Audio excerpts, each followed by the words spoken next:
Então, na parte de botânica, a gente vai começar falando um pouco da classificação dos seres vivos, né? A gente vai falar primeiro sobre da maneira em que a gente faz a classificação pelo tipo de célula, pela quantidade de célula e a forma de nutrição.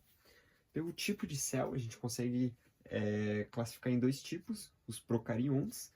Pró significa antigo e carioto significa núcleo.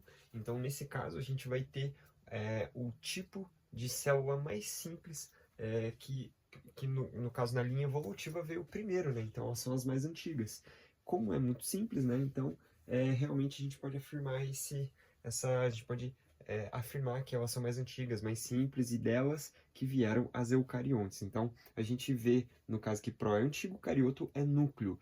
Então, nesse caso, não possuem núcleo definido, eles não possuem um componente chamado carioteca. A gente vai ver, no caso, que são células mais simples.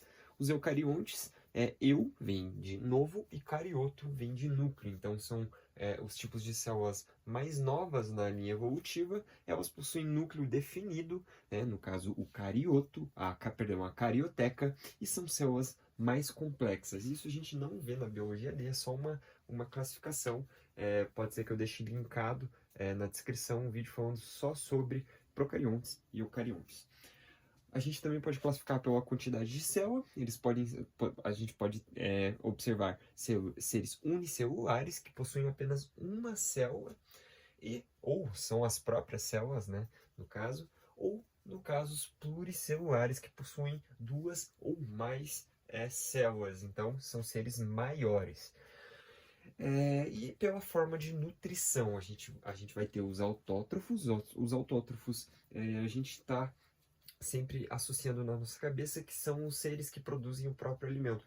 Falar desse jeito tá certo, mas a gente, no caso, para estudo, para meios de estudo, é melhor que a gente trate os autótrofos como seres que transformam matéria inorgânica em matéria orgânica. Então, por exemplo, a plantinha vai transformar o nitrogênio do solo em matéria orgânica, né? Vai transformar, no caso, alimento para os heterótrofos, né? No caso, os heterótrofos não fazem esse tipo de transformação, então eles dependem de outros seres vivos para fazer a sua nutrição. Então, os heterótrofos vão consumir do meio, né? Ou consumir outros seres vivos, né? Para fazer a sua nutrição.